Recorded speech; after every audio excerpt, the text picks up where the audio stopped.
أعوذ بالله من الشيطان الرجيم. بسم الله الرحمن الرحيم. الحمد لله رب العالمين الرحمن الرحيم مالك يوم الدين، والصلاة والسلام على سيدنا محمد المبعوث رحمة للعالمين وعلى آله وصحبه أجمعين. bayan haka yan uwa, assalamu alaikum wa rahmatullahi ta'ala wa barakatuh. Yau 20 ga watan Jumadal Akhirah, wanda ya daidai da hijiran sai na Rasulullahi sallallahu alaihi wa sallama shekara ta 1442, wanda ya daidai da shekara ta 2021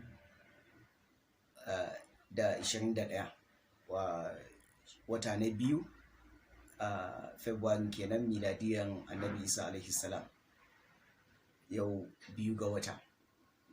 Mun gode ma Allah tabaraka wa ta'ala. Yau insha Allah ta'ala za mu fara wannan karatu kamar yadda aka tsara. Karatu ne wanda yake zai dinga zuwa ma 'yan uwa a cikin wannan ta hanyar wayannan hanyoyi na sada zumunta, ba don kuma ba saboda istiglali da amfana da su din wajen isar da addinin Allah tabaraka wa ta'ala. Za mu dinga karatu tare da 'yan uwa a cikin littafin nukbatul fikr a fannin usulul hadith ko mustalahul hadith. Kamar yadda aka sani, hadisin sayyidina Rasulullahi sallallahu alaihi wa alihi wa sallama shine al-masdar ath-thani na at-tashri'ul islami, watan shine mabubbuga ko madogara na biyu a wajen kafa hujja da tsaman wani dalili a cikin addinin musulunci. Bayan alƙur'ani sai sunnan sayyidina Rasulullahi sallallahu alaihi wa alihi wa sallama. To shi wannan hadisin annabi sallallahu alaihi wa alihi wa sallama din yana da fannoni mabambanta da yawa, amma fanni biyu wanda ya kunshi duk kusan duka wa'innan fannonin, daga su ne ake cicciran wa'incan fannoni da yawa din, shine fannin da ake ce masa ilmul hadisi riwaya da kuma fannin da ake ce masa ilmul hadisi diraya. Ilmul hadisi riwaya shine naƙalto ayyukan annabi sallallahu alaihi wa alihi wasallam ko maganansa ko takrirat ɗinsa, watan abubuwan da ya tabbatar aka yi a wajensa, a hadaransa sallallahu alaihi wa alihi wasallama, amma kuma bai ce kada a yi ba, ma'anan abin kenan ya halatta za a yi. To da kuma fannin da ake ce masa ilmul hadisi diraya. Ilmul hadisi diraya shine sanin hali da yanayin hanyar da aka isa zuwa ga shi wancan ilmul hadisi riwaya ne. Watan an rawaito hadisi daga wane daga wane daga wane, sanin hali da yanayin da wa'innan daga wane da wane din yake, watan isnadi, shine ake ce ma ilmul hadisi diraya. Ko da yake ilmul hadisi diraya yana shiga har zuwa cikin abin da ake ce ma matani, kamar yadda zamu ji. Wannan fanni ne mai tsadan gaske, fanni ne mai kima sosai. Mun sani abubuwa suna zama watan masu daraja da kima gwargwadon abin da suka ta'allaku da shi. To wannan ilimi ne wanda ya ta'allaku da sanin rayuwar sayyidina Rasulullahi sallallahu alaihi wa alihi wasallama. Walimla wa izzul abdi izzu malikihi. Komai yana samun kima ne gwargwadon abin da ya danganta zuwa gare shi. To ilimi ne da zai sanar da mu ya sunnan annabi sallallahu alaihi wa alihi wasallama take, ya wani hadisi ne yake a mataki kololuwa wajen kafa hujja da aiki da shi, wani hadisi ne yake tsaka-tsaki, wani hadisi ne yake koma bayan wa'incan. To duka wannan ilimi ne da abubuwa wanda suka, shin wannan rawin idan ya rawaito daga wani, shin za a karbi maganansa ko shi gaba ɗaya ba a karɓin maganansa? Idan ya karɓo daga wane ana karɓin maganansa, amma in ko daga wane ne to maganansa wannan hadisin yana da rauni. To haka dai da sauran abubuwa wanda za a ji. Wannan menene ake ce ma ittisal, menene ake ce ma inqita, menene ake ce ma mu'dal, duka da sauransu a cikin abubuwan da wannan ilimi ya kunsa. Ilimin hadisi na san yan uwa duka kun sani cewa abu ne wanda yake a matsayinsa a addinin musulunci ba baya ba. Hadisin annabi sallallahu alaihi gaba ɗaya ya zo ne ko dai ya tabbatar da abin da alqur'ani Allah tabaraka wa ta'ala ya faɗa, misali faɗin Allah tabaraka wa ta'ala aqimus salata wa atuz zakata. Hadisai su ma za su zo su ce bunyal islamu ala khamsin shahadati an la ilaha illallah wa iqamis salati wa ita'iz zaka, ma'ana dai a bada zakka, ayi sallah da sauransu. Haka wannan yana karfafa wancan ne. To haka nan hadisai suna zuwa su bayani abinda ayan Qur'ani ta zo ta watan ta yi shi a dunkule ba tare da yin bayani ba. Misali Allah ya ce aqimus salata, ya ake sallah, ruku'i ake fara yi ko sujada, ko tahiyya ake fara yi ma tukunna a sallah. To duka wannan alqur'ani bai bayyana mana ba, sai sunnan sayyida rasulullahi sallallahu alaihi wa sallama ta zo ta mana bayani. To akwai nau'i na sunna ko hadisan annabi sallallahu da suke irin wannan bayanin. Akwai nau'i na hadisan annabi sallallahu da suke zuwa da bayani ko kuma hukunci mustaqil. Wancan abu na biyu na wajen bayani din ya hada da watan me ake ce masa, in hadisi, in ayan Qur'ani ta zo ta itlaqin abu, wani hadisin ya zo ya taqyid, in kuma ta zo mujmal, wani hadisin ya zo ya zama mubayyin, haka dai. To abu na uku kuma akwai hadisan annabi sallallahu alaihi da suke zuwa watan da hukunci mustaqilli. Hukunci mustaqilli din nan shine hukunci wanda yake alƙur'ani bai magana a kansa ba. Misali zakatul fitri, hadisin annabi sallallahu alaihi shi ya farbanta mana, ko da sauran hukunce wanda yake hadisin annabi sallallahu alaihi shi ya zama mustaqilli a wajen kawo mana wannan. To haka akwai abubuwa, don haka hadisin annabi sallallahu alaihi addinin musulunci ba zai yiwu ba, dole sai da shi. To in dai haka ne, to sanin ko hadisin kuma abu ne wanda yake muhimmancinsa ba nan kusa ba. To shi hadisi kamar da aka faɗi, akwai ilmul hadisi riwaya da diraya. Rashin sanin ilmul hadisi diraya zai ja mutum ya je ya tafa gauniya a cikin ilmul hadisi riwaya, ba zai ma gane shi ba.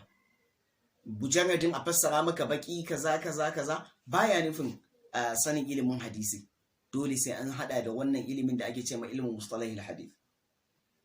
Don haka ilimi ne mai matukan muhimmanci da tsada, wanda yake magabata tuntuni sun faɗi mana cewa, kamar sayyidina Abdullahi ibn Mubarak yana faɗin cewa al-isnadu min ad-dini walau la isnadu laqala man sha'a ma sha'a, laqala man sha'a ma sha'a. Ai shi wannan isnadi yana cikin addinin musulunci. Baicin ma isnadi da laqala man sha'a ma sha'a, da kowa kawai ya so ya faɗi duk maganar da ya so ya faɗa, shikenan kawai sai ya zo ya faɗi ba tare da ya watan an bibiyi maganan ba. To amma tun da ya san cewa za a bibiyi magana kaza tana cikin addini ko ba ta ciki, da ka'idoji wanda malamai suka aje, to sai ya zama an sa katanga ko kariya ga hadisin annabi sallallahu alaihi wasallam. Dama ayan alqur'ani mai girma Allah tabaraka wa ta'ala yayi tawallin kariya ga alqur'ani, la ya'tihi al-batilu min bayni yadayhi wala min khalfi. Saboda me Allah tabaraka wa ta'ala ya faɗi cewa inna nahnu nazzalna dhikra wa inna lahu lahafizun. Lalle mu muka saukar da alqur'ani, mu ne kuma watan masu kariya, watan zamu kare dukkan wani banna ba zai zo gan alqur'ani ba. To akwai hanyoyin da Allah tabaraka wa ta'ala ya waffara dan kariya ga alqur'ani. Daga cikin hanyoyin shine mahaddata alqur'ani, daga cikin hanyoyin malamai, daga cikin hanyoyi wata inaya rabbani. To haka nan hadisan annabi sallallahu alaihi wa sallama, saboda Allah tabaraka wa ta'ala duk abinda wancan wahayi ne. Annabi sallallahu yana faɗi a hadisi cewa ala wa utitul qur'ana wa mithluhu ma'ahu. Lallai an bani alqur'ani da wani abu makamacin alqur'ani, shine hadisi, watan wajen wahayi kenan. Shi ma hadisin annabi sallallahu wahayi ne. Wa ma yantiqu anil hawa in huwa illa wahyun yuha. Sayyidina rasulullahi sallallahu alaihi wa sallama baya magana ta sarai ba lamari ne na annabi sallallahu alaihi wasallama ba, shi wahayi ne Allah tabaraka wa ta'ala yake masa. To dan haka Allah tabaraka wa ta'ala sai ya waffara jigajigan malaman musulunci dan su kare wannan wahayin na biyu, shine hadisi. Kamar yadda aka samar da mahaddata, su mana akwai mahaddata hadisi, akwai ka'idoji na riwayan hadisi, akwai ka'idoji na sanin hadisin annabi sallallahu alaihi wa sallama, ba dan kuma saboda a kare shi daga bannan mabannata. Dama annabi sallallahu alaihi ya gaya mana cewa menene ya akhudhu hadha al-ilma ko menene wa min kulli halafin uduluhu. haka wato adalai a cikin kowane al'umma da suka zo su ne za su ɗauki wannan ilimin. Malaman hadisi suna farin cewa wannan ana nufin ilimin hadisi ne. To don haka wannan ilimi kamar yadda Sayyidina Abdullahi Mubarak ke faɗi min ad-din walau lal isnadu la qala man sha'a ma sha'a. Kuma Sayyidina Muhammad ibn Sirin yana faɗin cewa inna hadha al-ilma dinun fanzuru amman ta'khuzuna dinakum. Lalle wannan ilimin addini ne, ku duba ku tantance wanda za ku karɓi wannan ilimin daga wajensa. To malaman hadisi akwai rijalan da ana karban hadisin su, akwai rijalan da ba a karban hadisin da sauransu. Duka wannan ilimin insha Allah zai haska mana wannan abin. In aka ce mustalahul hadith, kalmar mustalah ma'ananta shine tam, watan abinda wasu al'umma suka haɗu a kai, abinda wasu al'umma suka haɗu a kai suke ta'abin da shi, watan yare kawai dai na wasu al'umma. Misali masu sana'a, idan wane masu sana'a kaza yaransu ma'ana tam, kalmomin da suke amfani da shi a wannan iyakacin wannan bangare nasu, to ana kiransa mustalah, ana kiransa tam. To hakanan wasu wannan abin da kalmomin da suke amfani da shi a wannan da ma'anonin kalmomi da istilahatunsu ba shi ne abin da suke amfani da wasu daban wanda ba su ba shi suke amfani da shi ba. Misali kalman khabar, in ka ɗauki kalman khabar a wajen malaman balaga ba shi ne yake da ma'anan khabar a wajen malaman nahawu ba. Kalman khabar a wajen malaman nahawu ba ma'ananta ɗaya a wajen malaman hadisi ba. To malaman hadisi akwai ma'anan da suke nufi da khabar kamar yadda zamu ji, malaman nahawu akwai abin da suke nufi da khabar, malaman balaga hakanan, malaman tarihi akwai abin da suke nufi da khabar, kila malaman sahafa wal ilam, malaman watan yada labarai da sauransu, watan yan jarida akwai abin da suke nufi da khabar. To duka kaga wannan tam ne, ma'anan tam kenan. To malaman hadisi in aka ce mustalahul hadith, watan abinda suka haɗu a kai na kaman zaka ce yarjejeniya na ma'anonin abubuwa da suke nufi da shi. To wannan ilimi ana kiransa ilmu mustalahil hadith, ana kiransa ilmu mustalahi ahli al-athar, ana kiransa usulul hadith, ana kiransa da suna mabambanta, amma sunan mustalahul hadith shine yafi shahara, ko mustalahu ahli al-athar shi ma yana ɗaya daga cikin sunaye wanda suka fi shahara. Wannan karatu da zamu yi insha Allah ta'ala zamu yi ne a cikin littafi na al-Imam Ibn Hajar al-Asqalani. Littafin Ibn Hajar al-Asqalani wane ne shi? Al-Imam Ibn Hajar al-Asqalani watan babban malami ne daga cikin manya-manyan malaman musulunci. Sunansa Ahmad ibn Ali ibn Muhammad ibn Ali ibn Ahmad. An haife shi hijiran sayyidina Rasulullahi sallallahu alaihi wa alihi sallama yana shekara ta 772, watan afwan da 73. Ibn Hajar al-Asqalani ya rayu a garin Al-Qahira. Kalman al-Asqalani watan nisba ne zuwa ga kakanninsa ko kuma asalinsa, wanda yake su mutanen watan Filistin ne, asalinsu can 'yan Filistin ne, amma shi an haife shi a birnin Al-Qahira. A nan ya rayu, kuma kamar yadda zamu ji ya shiga garuruwa mabambanta dan neman ilimi. Bawan Allah ya rayuwa tsaftatacciya, rayuwa ta neman yardan Allah, rayuwa ta ilimi sosai.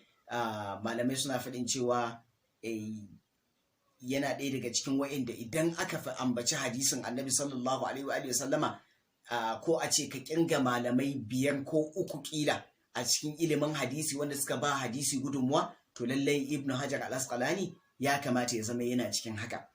Ko ba komai, kamar yadda muka ji zamu ji wasu daga cikin littafansa, shi ya wallafa mana watan Fathul Bari alladhi la hijrata ba'dahu, Fathul Bari da an yi shuruh na Sahihul Bukhari kafin Ibn Hajar, an yi su da yawa.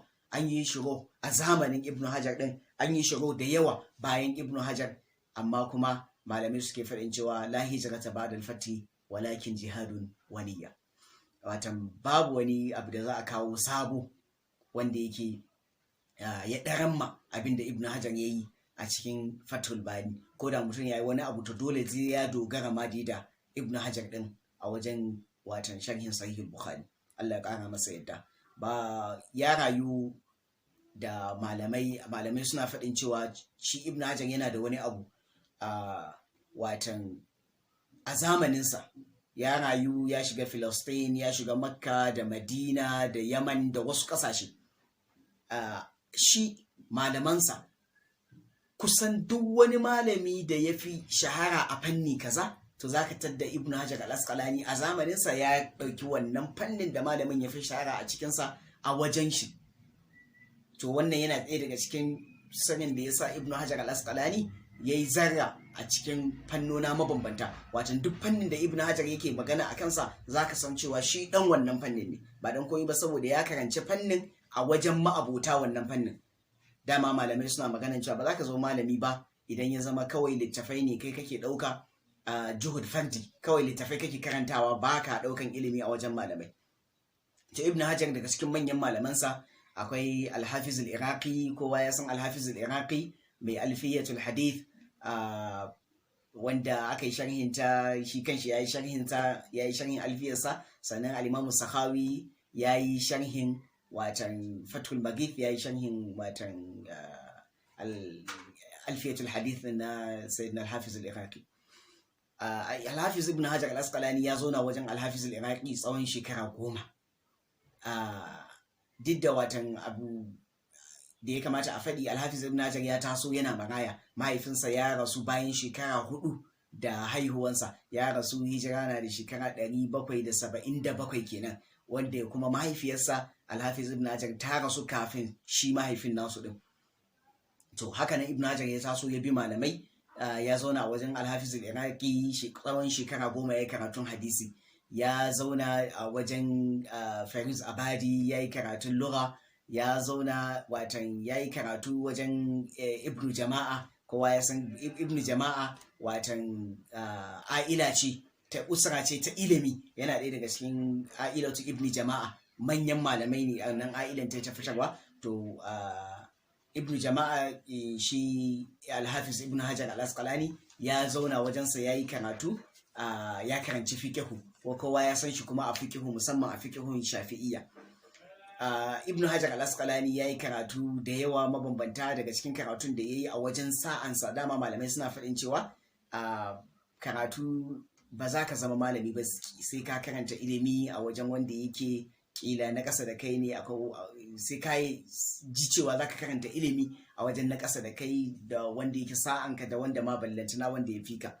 To Ibn Hajar ya yi karatu wajen al-Imam al-Jazari, ya yi karanci qira'at a wajensa. Al-Imam al-Jazari shi kuma ya karanci hadisi a wajen Ibn Hajar al-Asqalani.